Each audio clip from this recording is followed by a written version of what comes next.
Mitra bisnis, setelah resmi dilantik, sejumlah anggota dewan yang terhormat ramai-ramai gadaikan surat keputusan atau SK pengangkatan menjadi anggota DPRD Kebang. Sama seperti yang juga terjadi dengan PNS atau ASN. Anggota DPRD itu disebut-sebut ada yang mendapatkan pinjaman hingga 1 miliar rupiah. Memang selama ini tidak ada peraturan yang melarang anggota dewan mengajukan pinjaman. Apa komentar Anda mengenai fenomena gadai SK oleh anggota DPRD dan PNS ini? Akong Yansen, Uan, Anita, Anita ada orang, aku mau gadain Tugu Monas. Tugu Monas ya? Iya, 2 triliun. Wow. Nanti aku mau invest di puncak, dia nggak macet. Nggak tahu laku nggak ya. Begini kadang-kadang kita lihat negeri ini makin aneh ya, akhir masa Jokowi ya. Saya ini DPR tuh dia punya jiwa tuh bukan jiwa menegakkan hukum duit ya. Itu perkiraan saya. Mungkin waktu mereka dilantik mereka tuh dibeli tau gak? Ya nggak? Kan anggotanya kamu bisa lantik kan? Nanti saya bayar lagi. Ya nggak? Jadi ada imbalannya. Jadi semua tuh bicara uang. Kan ada pepatah kan almarhum Adam Malik, Indonesia semua bisa diatur. Nah, itu dia ngomong.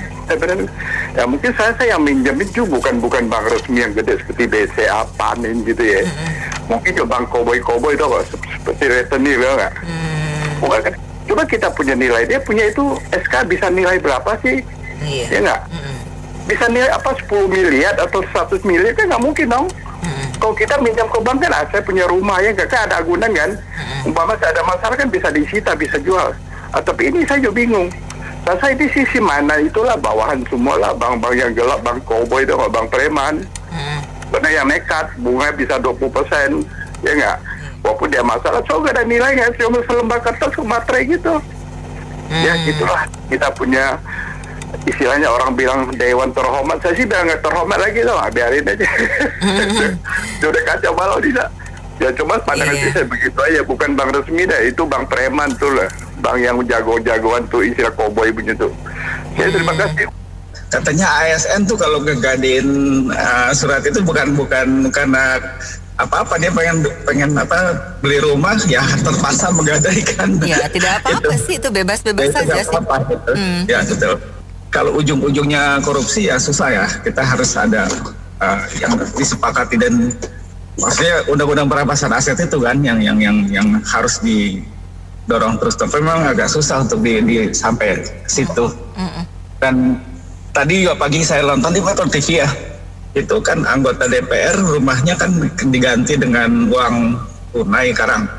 Sementara yang anggota-anggota yang harusnya mengosongkan rumah tuh mereka masih belum sempat mengosongin rumah karena waktunya nggak cukup katanya. Jadi istilahnya mereka dapat fasilitas banyak sekali.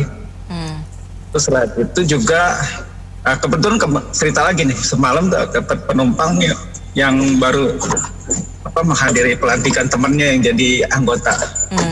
Itu dari Sumatera bawa tim hore berapa? 50 orang dibiayain.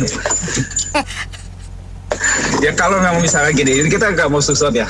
Kalau memang orangnya memang orang yang sudah selesai, udah punya uang yang banyak sih nggak apa-apa. Tapi kalau sampai dia menggadaikan SK,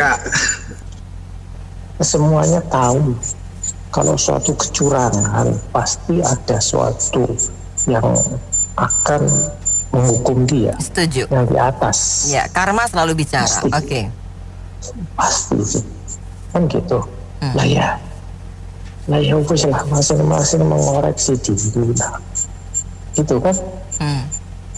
Jadi ya kalau saya merasa Indonesia masih jauh beruntung. Jauh beruntung, masih bisa terkendali. Meskipun ada yang liar-liar begitu, tapi masih bisa dikendalikan. Nggak sampai bablas, nggak karu-karuan. Gitu. Jangan sampai niru Bangladesh, habis tuh. Benar nggak? Enggak. Ya, Bangladesh sudah nggak karu-karuan, berapa ratus orang tewas dan sebagainya. Bisa terkendali sampai hari ini, itu sudah bersyukur, puji Tuhan. Wah, luar biasa, itu untuk apa itu gitu loh. Sampai sejauh ini nasionalisme ini gimana gitu. Saya kira harus dipertaruhkan loh. Itu sampai digadaikan untuk apa? Untuk disimpan dalam satu bank negara atau gimana gitu. Ini kan saya kira negara harus punya ketentuan sendiri, baik daerah maupun provinsi ya. Itu harus betul-betul tidak boleh bersikap seperti itu gitu. Kalau sampai digadaikan gimana dengan swastanya, lebih penggadaian lagi gitu. Saya kira nggak inilah Mbak Nena, nggak boleh lah itu. Kalau kita mau gadai rumah kan nggak punya uang Mbak. Ini kondisi memang nggak punya uang gitu loh. Harus digadaikan. Nanti kalau bisa dikembalikan, direfund lagi. Kalau nggak ada pengembalian gimana Mbak Nena? Emang bisa dijual itu buat banknya, kembalian aset SK-nya dijual? Jadi gini loh, nanti lama-lama jadi milik banknya sendiri karena nggak ada kemampuan untuk membayar gitu. Penggadaian itu kan ada masalah temporalinya ya. Kalau kita mau katakanlah menggadai kendaraan roda 2 atau roda 4 ya, itu kan yang digadaikan BPKB ini. Tenor ya? Ya, itu ada tenornya. Nah, kalau Mbak Nena mau ambil katakanlah 1 tahun, kemudian masa 1 tahun itu tidak bisa mengembalikan, dikasih lagi pengajuan gimana nih? Apa mau dikenakan bunga lagi? Ya itu kan tentunya pembicaraan kedua belah pihak ya, antara yang punya dana untuk menggadaikan dan si penggadai ini kayaknya ya ribet ya kalau sampai hal ini terjadi gitu loh. Itu kan SK itu kalau dijaminkan laku, terus nanti potong gaji gitu loh maksudnya. Wah, Bapak itu nggak pernah jadikan SK karena nggak punya SK. Itu tempatnya. Punyanya sertifikat. Yang sudah pensiun itu ditawar-tawari, Pak ini ada pinjaman bunga murah. Buat apa? Nyalon dewan kemarin itu truknya 5 habis, sawahnya 6.000 meter habis ya. Tuhan. Nggak jadi. Sekarang ya dia hanya jalan-jalan pakai celana kolor. Itu ya. Jadi dewan tuh kelihatannya ya memang itu memang gajinya sedikit tapi tunjangannya berlipat-lipat. Belum yang lain ya, untuk DPRD kabupaten kota itu ya sekitar 60-an. Itu kalau ASN itu 1 tahun. Itu aja masih kurang. Terus ya DPR kalau menggadaikan SK-nya itu cerdas. Soalnya begitu dia dapat uang misalnya, dia meninggal utangnya lunas, sudah ada asuransikan kok. Jadi enak itu, misalnya kalau dari serangan jantung apa ada meninggal itu lunas utang. Ya otomatis dibayar sama asuransi. Iya, makanya bank mau karena itu pasti dibayar karena tiap bulan potong gaji gitu. Kalau SK digadein ini ya gimana ya, dua-duanya ini sangat bagus kelakuannya. Sebab begini, kan anggota direksi bank yang memberi ACC, apakah mereka nggak tahu bahwa anggota DPR maupun DPRD itu sangat bisa mendapat kebijakan yang namanya PAW, pergantian antar waktu. Jadi kalau kreditnya 5 tahun, ternyata 2 tahun dia kena PAW. Jadi kan peluang macetnya kan gede. Terus bayarnya kalau satu bayar pakai apa? Apalagi kalau dia tadinya naik angkot ke sana kemari. Artinya uang negara bakal macet di sana. Kalau kena PAW terus bagaimana?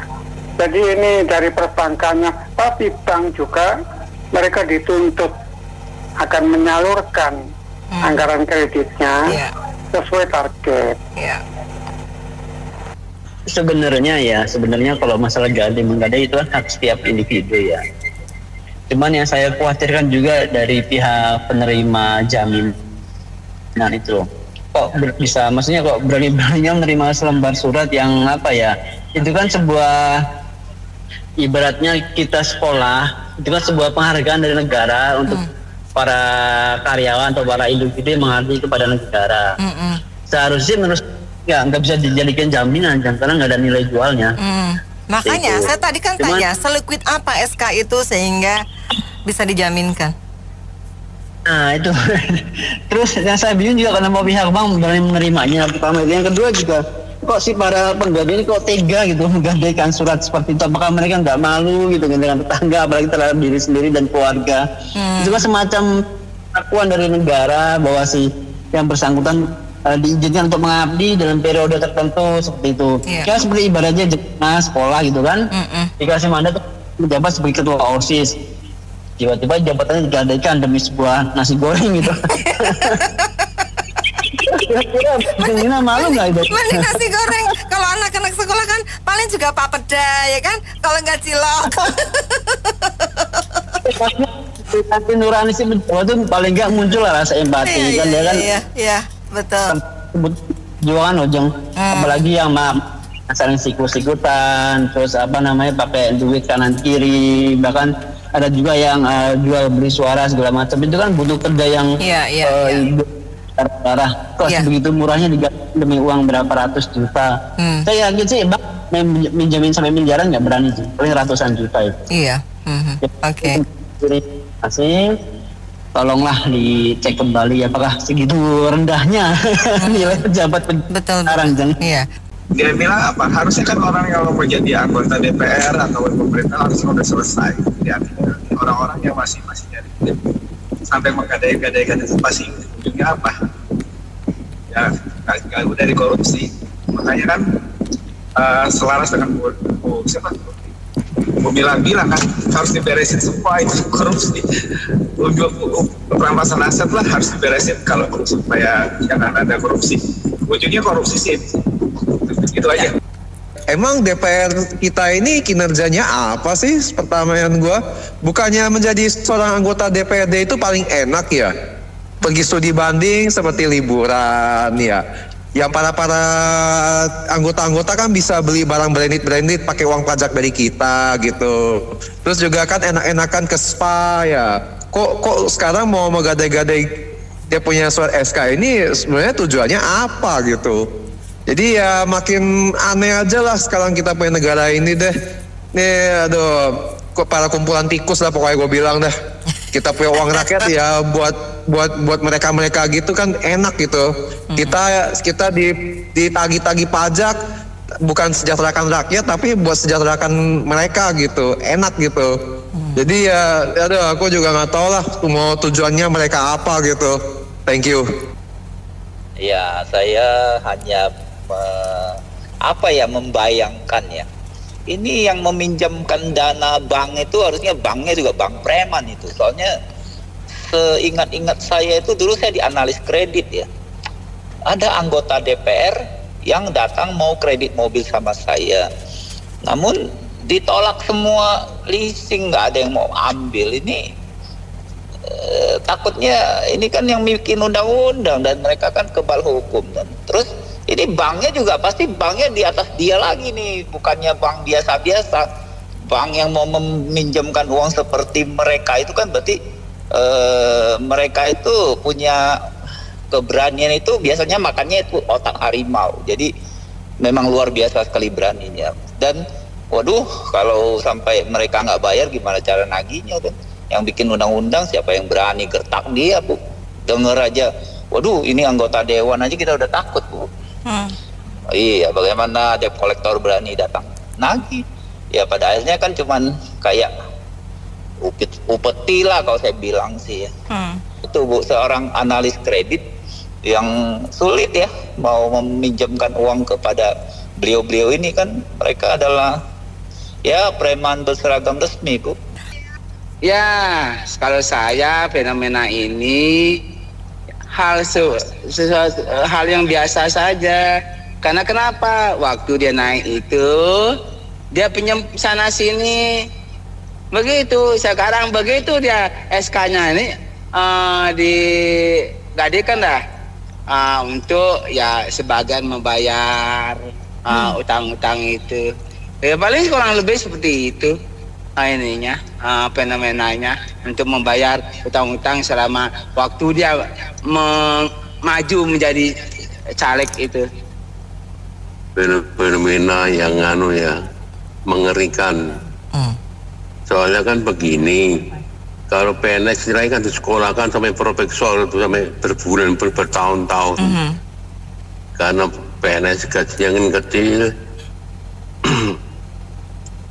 Hormati orang sekolah sampai perguruan tinggi, sekolah kan sekali itu untuk PNS. Tapi anggota DPR ini orangnya cuma gengsi-gengsinan loh. Mestinya cuma jabatan performan aja, gengsi aja.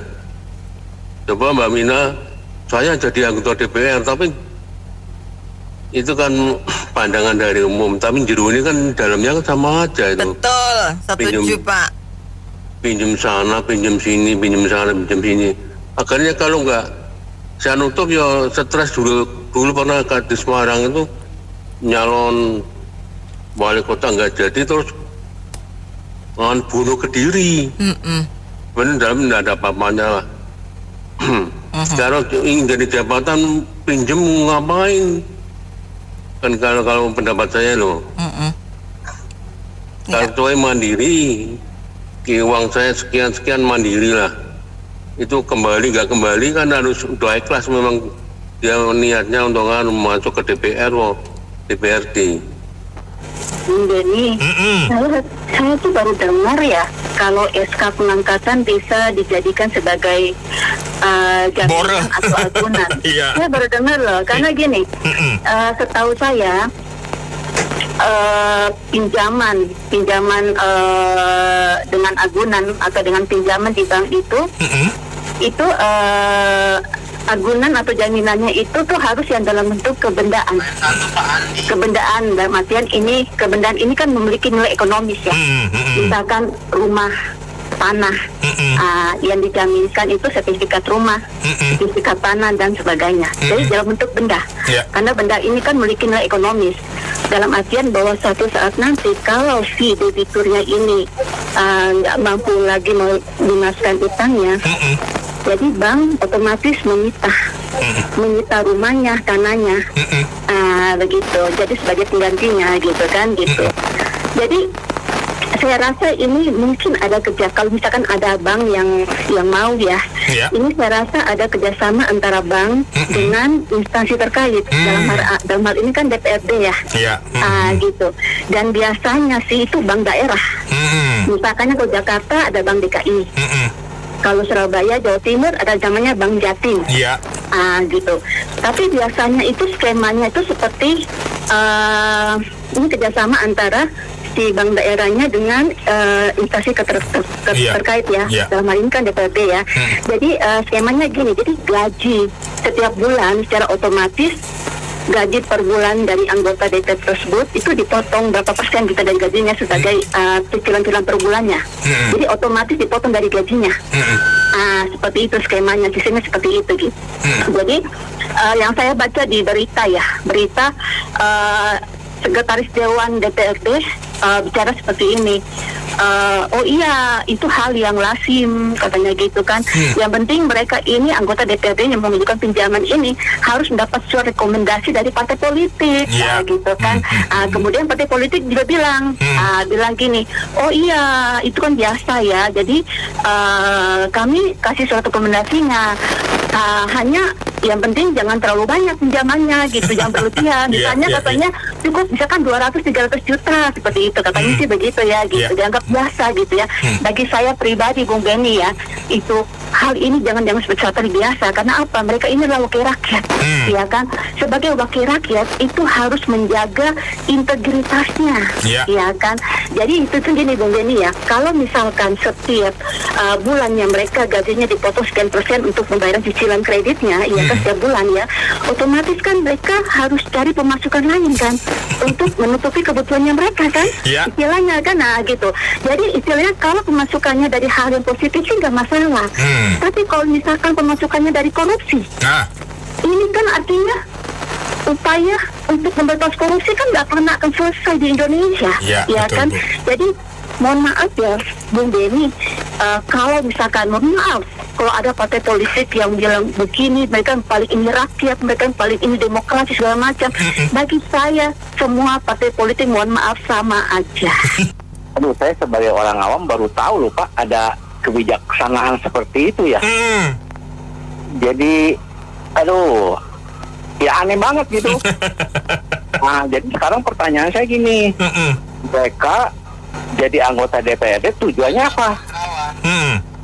Biar punya dapat surat ini terus buat digadein biar dapat duit gitu kan?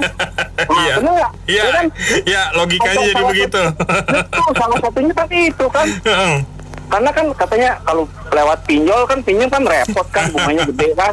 Nah, kalau pakai SK gini kan udah jabatannya DPR keren gitu kan. Nah, itu jadi yang ada di otak saya sebagai orang awam begitu. Terus yang kedua, nah nanti mungkin boleh juga sekali waktu kan kalau anggota DPR tuh suka itu kan apa? Studi banding ke negara lain ya. Ke parlemen negara lain gitu. Nah, nanti distudikan ada nggak di negara lain seperti ini gitu. Ada perbandingan kan, jadi adil gitu. Jangan cuma misalnya studi banding apa gitu kan. Nah, ini studi banding yang kita lakukan di sini ke luar negeri gitu. Ya seluruh dunia tahu juga gitu aja. Teman saya juga pernah salah satu anggota menjadi PNS itu memang bisa digunakan untuk jaminan sih. Jadi bisa digunakan untuk diberikan jaminan. Nah, bank itu kan bank yang punya kaitan dengan instansi terkait gitu loh. Jadi nggak sembarangan gitu loh. Cuma masalahnya kan waktu menjadi anggota DPRD itu kan, kalau mau mencalonkan itu kan perlu dana banyak, Pak. Betul. Iya kan.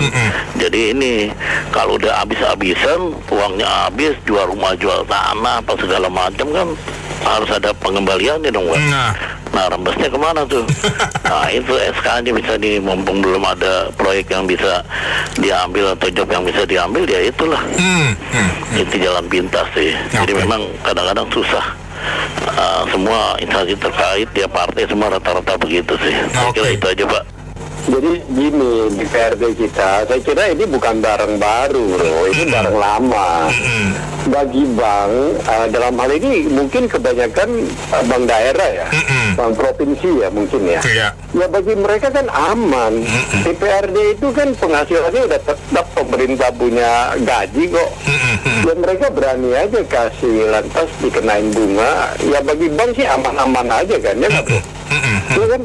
Gue pegang SK-nya kan nanti potong entah dari HRD-nya apa DPRD yang mereka langsung store ke bank atau dia buka rekening dia potong langsung kan, bagi bank oke aja. Nah sekarang persoalannya apakah DPRD itu orangnya itu keliru? Ya kan enggak juga. Karena ternyata dia punya surat SK berlaku dan bisa menjadi uang, apalagi sebelumnya dia udah mati-matian keluarin uang kan. Tetapi yang kita lihat kan di sini kan ada potensi terjadinya penyimpangan untuk mencari kekayaan pribadi itu besar sekali. Dengan mereka lakukan pola gini, artinya mereka itu bukan mengabdi untuk negara. Tetapi mereka mencari selain kebutuhan pribadi dan keluarga, berarti mencari keuntungan lebih. Mungkin untuk partai, mungkin memperkaya pribadi. Ya kan, kita membicarakan tema ini kan, langkah apa yang kita bisa mencegah mereka lakukan? Saya pikir nggak ada. Karena antara pribadi DPRD dengan lembaga keuangan sepakat untuk saling memberikan. Nah, yang bisa kita lakukan apa?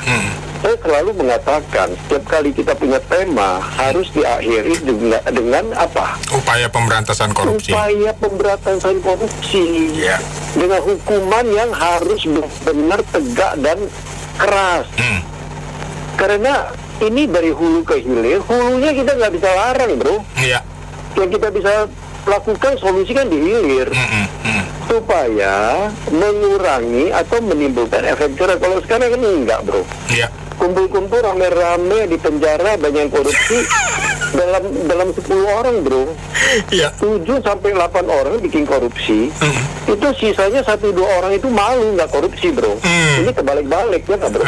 Coba bayangkan kan kita mau dalam 10 orang hanya 2 orang 3 orang yang korupsi. 7-8 orang nggak korupsi. Nah, yang korupsi ini akan malu. Nah, bagaimana caranya? Ya hilirisasi itu, yang hilir itu, yaitu apa? Undang-undang perampasan aset dan segala macam itu harus dituntaskan segera. Minimal mereka masih mau mencoba-coba, ketangkap hukuman keras. Saya kira gitu, bro. Saya mau pantun dulu sedikit aja. Oke, dilanjut. Makan rujak ulek dicampur cuka dan cabe. Cakep. Setelah menang pilek, banyak SK yang digade. Kalau masalah SK digade itu dari zaman dulu, itu bukan hal yang baru. Karena kan orang habis kampanye kan habis duit banyak, kita maklumin lah. Yang jadi persoalan itu mereka tuh digadein ke lembaga keuangan yang legal atau ilegal. Kalau ilegal kan sayang, pasti bunga tinggi. Betul. Kalau legal ya pasti dengan bank-bank, mungkin bank daerah atau bank BRI dan sebagainya. Itu sah-sah saja, itu hak mereka. Saya bela ini. Biar Bung BR tahu nih, soalnya ada teman saya ASN itu habis jadiin SK, sekarang udah lunas. Kemarin lapor saya, Pak udah beres, udah bagus ya. Dia gadein selama 5 tahun udah lunas. Itu karena apa? Melalui lembaga keuangan yang legal. Yang legal tuh ya? Iya, kemudian waktu saya masih di otomotif tuh ya, itu begitu DPR dilantik, banyak sekali mobil-mobil yang itu dikredit. Nah, jadi tetap showroom-showroom atau lembaga keuangan tuh berani karena ada jaminan SK itu. Jadi wajar lah. Yang penting Pak dengan lembaga keuangan yang legal, karena mereka itu kan anggota DPRD dapat duit banyak. Dari reses udah cukup itu. Mungkin setahun udah lunas lah kalau minimal 1 miliar atau 500 juta. Ya, saya komentar sedikit tentang fenomena. Fenomena berhutang. Iya. Ya, rame-rame berhutang ya. Iya. Gini, itu kan mungkin yang sudah menang dilantik itu. Sebelumnya itu mencari itu kan pasti terutang banyak. Ya, untuk menutupin itu dari utang. Nah, itu kelihatan sekali. Berarti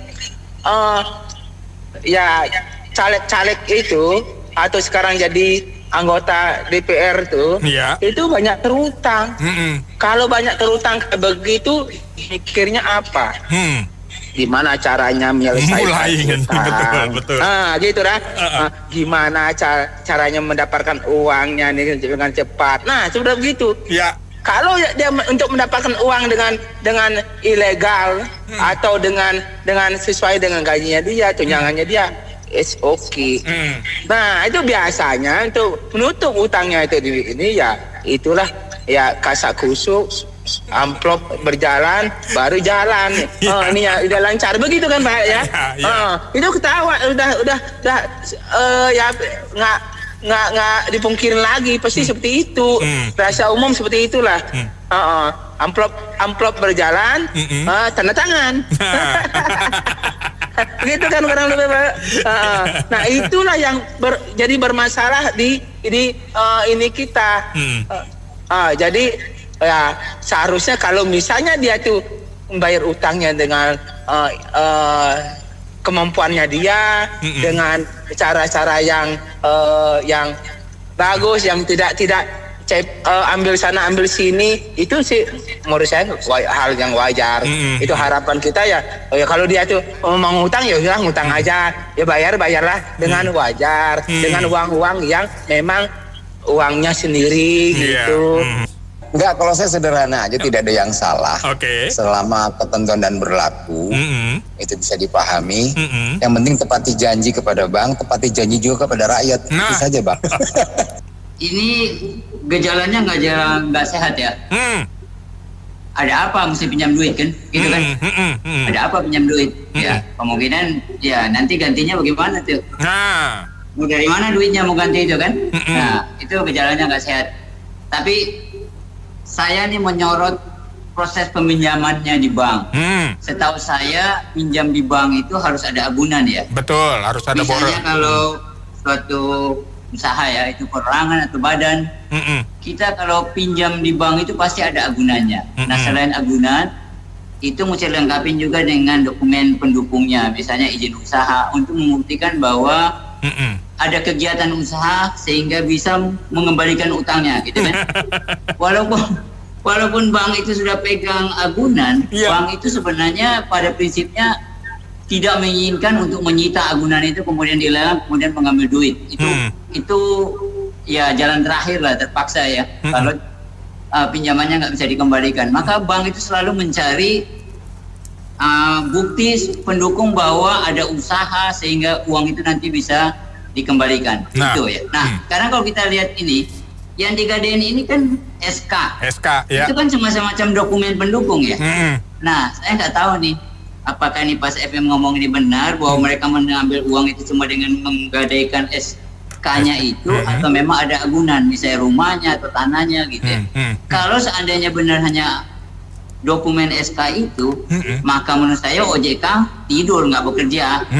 Karena bank itu kan berarti menyalahi prinsip kehati-hatian dalam meminjamkan uang. Nggak ada agunan kok, cuma dokumen dikasih gitu 1 miliar gitu kan. Nah, saya nggak tahu ini, mudah-mudahan nggak benar. Kalau benar, OJK itu harus segera bertindak. Ya, bank itu harus diciduk lah. Ya, dicopot lah itu izinnya, kemudian bankernya dipenjarain lah. Ya kan? Karena kalau banyak seperti itu, ya bank itu akan bangkrut, ya, karena banyak uang nggak kembali. Kemudian ekonomi nasional hancur, gitu kan? Ya, itu aja. Waktu nyalon cari utang. Setelah jadi bayar utang. Ya kan? Kapan mikirin rakyat gitu loh. Itu aja komen saya. Iya, begini ya, kita sudah tidak heran, bukan rahasia umum lagi, kalau para pejabat ini yang sudah jadi pejabat menggadaikan SK-nya dan mencari utangan. Kita kan tahu kalau mau jadi pejabat negara di eksekutif, legislatif, yudikatif, rata-rata pakai modal besar. Kalau tidak pakai modal besar, tidak jadi pejabat. Kalau yang gratis kan ada skenario itu biasanya, kayak putusan MK nomor 90 itu kan sebetulnya skenarioan. Yang di Medan, di Solo waktu sekarang mau capres kan kemungkinan itu udah skenario karena dekat ya keluarganya penguasa misalnya kan seperti itu.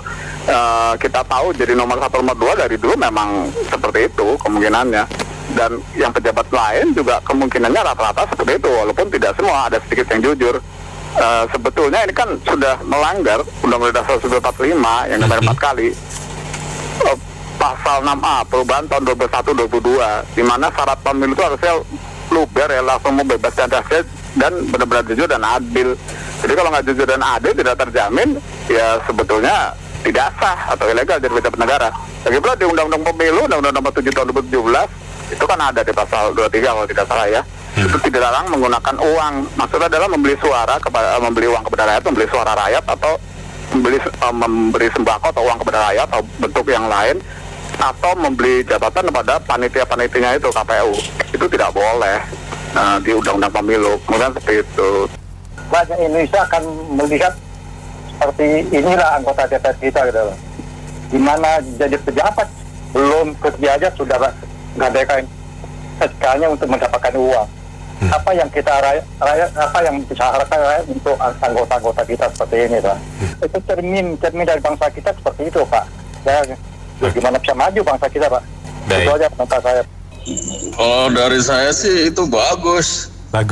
Itu kan membina pejabat-pejabat itu bagaimana untuk meningkatkan perekonomian, baik itu pribadi ataupun kawasan dia berkarya.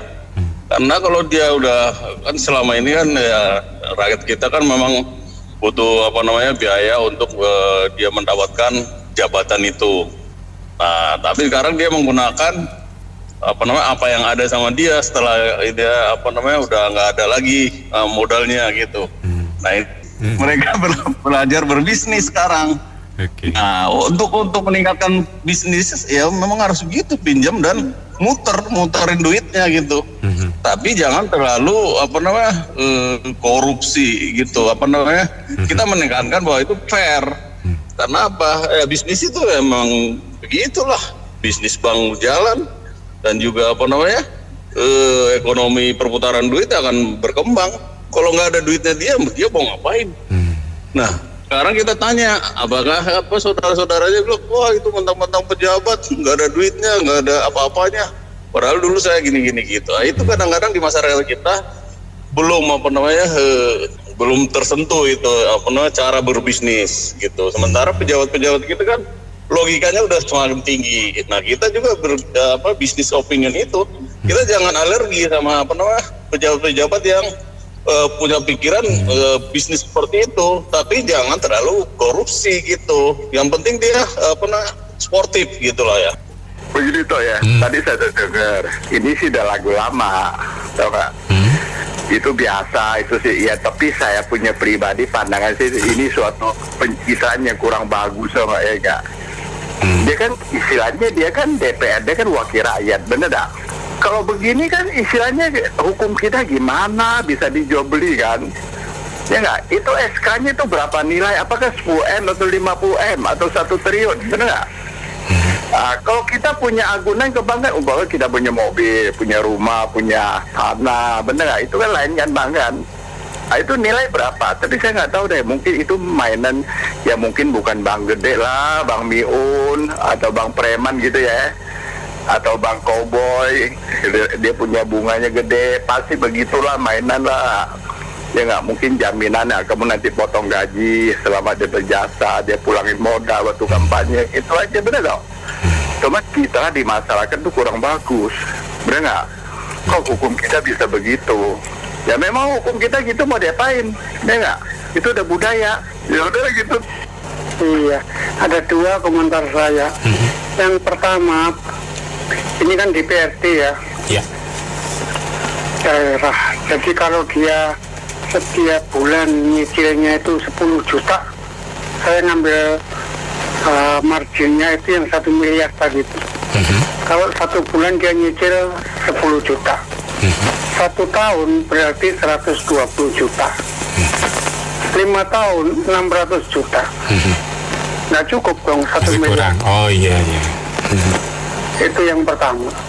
Yang kedua, setelah kredit ini cair, nanti kawan yang lain niru mengajukan kredit juga, katakanlah ada 10 orang yang mengajukan, 2 orang 3 orang tembus.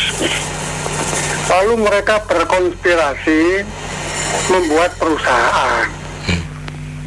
Nah, otomatis orang bank tahu dong, kalau dia bikin perusahaan, nah pasti dapat order. Orang DPRD, apa susahnya nyari order di wali kota, di bupati, di gubernur? Orang DPRD, dia tahu berapa anggaran daerah yang dikelola daerah. Jadi setelah membuat perusahaan, dapat order, nah ada potensi korupsi. Nah ini yang harus diwaspadai oleh fungsionaris perbankan semua. Jadi seolah-olah ini korupsi yang dilegalkan, ini disponsori malah. Korupsi dilegalkan. Jadi didorong, didukung gitu. Ya bagaimana kalau baru 2 tahun berjalan, 3 tahun berjalan, mereka kena PAW. Hilang dong kreditnya itu, macet. Nggak bisa lanjut pembayarannya. Rakyat lagi yang rugi. Itulah dari saya. Terima kasih. Fenomena yang nggak aneh ini, karena orang di Indonesia ini tujuannya bukan membela rakyat, tujuannya itu adalah untuk memperkaya diri, mendapatkan hasil yang bagus. Nah mereka gambling, kalau yang dapat bisa gadaikan surat itu pengangkatan dia, tapi kalau yang nggak dapat bisa masuk ke rumah sakit jiwa itu banyak yang gila ini. Nah ini seperti ini ada terobsesi, mereka ingin menjadi orang hebat, cuman dia gambling. Pokoknya ya untung-untungannya aja lah, nggak usah cari usaha yang baik gitu. Jadi mereka tuh gambling, banyakan gambling. Nah, seperti orang main judi aja gitu. Kalau dapat dia aja bersyukur, kalau nggak dapat dia gila, itu aja. Oh DPRD ya udah ngambil lah Mbak, DPRD, PNS ya itulah namanya dagangan dan saya sekarang kayak begitu Mbak. Nggak mampu saya memaksakan ya. Tadi Bapak tadi itu bilang ya, kalau untung-untung ibaratnya main judi lah, saya masang dadu lah ya nggak. Kalau saya masuk dapat ya saya gadekan, kalau saya nggak masuk mah ada yang buka-bukaan, nggak tahu buka apa deh itu. Jadi kembali lagi harusnya dirubah lah sistem kita ini. Kalau merasa tidak mampu ya jangan maju lah. Karena ya kembali lagi dari partai semua. Ya enggak? Partai yang jualan karena ini. Kalau bukan partai yang jualan nggak mungkin kayak begini kan. Iya, jadi ujung-ujungnya koruptor juga banyak kayak begini. Nanti kalau sudah habis masa jabatannya panik kalau modal belum balik juga. SK masih digade, belum dapat juga. Nanti daripada disita, udah segala macam cara dihalalkan. Jadi kembali lagi saya bilang yang nggak aneh. Nggak tahu kalau DPR kan belum ada kabar nih Mbak. Itu SK PNS juga gitu juga. Hebat itu kalau SK PNS, DPR gitu deh. Hebatnya pemerintah itu kayak begitu SK-nya itu. Karena kenapa? Jaminannya ada, ditanggung oleh negara. Lagi pula ini tertib akan bayarnya ini selama dia masih hidup. Selama dia masih mampu. Tapi kalau sudah tidak mampu, kelilit, waduh, segala macam cara dihalalkan untuk membayar lunasinya. Begitu saja Pak, makasih. Jadi ini saya nggak tahu apakah sebelumnya, periode sebelumnya itu ada fenomena semacam ini. Mungkin ada, tapi nggak terlalu banyak, nggak sevulgar sekarang. Ya, jadi ya inilah wajah perpolitikan Indonesia. Jadi kalau orang ngomong gampangnya nafsu besar tenaga kurang. Nah sebetulnya ini kan kedepannya amat berisiko buat perpolitikan Indonesia ya, karena katakan mereka dapatnya 1M, mereka harus mengembalikan dalam waktu berapa tahun, saya nggak, mungkin 5 tahun ya. Iya. Nah tinggal dibagi aja itu 1 miliar, kan 1 miliar belum bunga. Ya, nah nanti kalau sudah plus bunga ya mungkin ya jadi 1,3 misalnya ya. Nah itu tinggal dibagi aja berapa penghasilan dia ya. Kemungkinan dari gaji anggota dewan itu nggak cukup, mungkin juga dari tunjangan-tunjangan akhirnya ya diambil dan sebagainya. Dan saya yakin yang namanya anggota DPR dengan menggadaikan, mengajukan utang, itu berarti kan paling enggak dia mungkin pada waktu mencalonkan, pada waktu kontestasi dia meminjam juga dari orang lain. Ya sekarang harus mengembalikan. Nah di sini kan ada potensi untuk pertama tidak fokus pada pekerjaan sebagai anggota DPRD, kedua dia berfokus bagaimana cara mengembalikan plus untuk biaya hidup keluarganya. Ya, dan saya yakin itu bukan cuma gaya hidup, tapi juga termasuk mungkin ya namanya anggota DPR masa pakai sendal jepit kan nggak mungkin. Ya pakainya juga compang-camping kan nggak mungkin.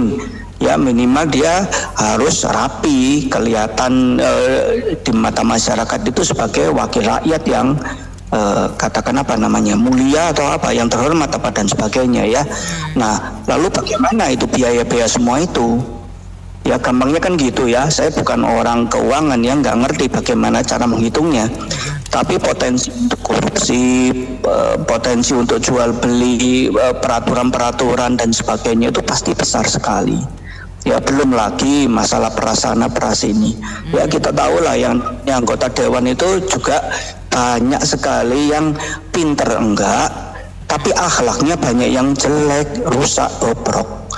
Ya banyak yang ini mental preman banyak sekali ya, karena mereka kan mungkin bisa mereka mempengaruhi masyarakat, punya banyak pengikut, tapi ya maaf kata ya itu yang siapa itu preman yang di Tanah Abang itu John Kay atau siapa itu pun juga banyak pengikut ya. Tapi kan dalam kita konteksnya kan bernegara, sebagai anggota DPRD dia kan harusnya menjadi sesuatu hal yang baik mewakili rakyat, bukan hal yang jelek untuk mewakili rakyat. Nah kalau misalnya pemerintah daerah pada saat itu kurang baik, pengawasnya juga nggak baik, ya sudah habislah. Ya, nah kira-kira seperti itu aja pendapat saya ya, sangat disayangkan dan pemerintah negara harus memikirkan solusinya bagaimana. Terima kasih. Baik, terima kasih kembali Pak Yus atas komentarnya. Dan mitra bisnis kami sudahi dulu untuk sesi kali ini. Terima kasih banyak sudah berpartisipasi. Saya Anita Wijaya.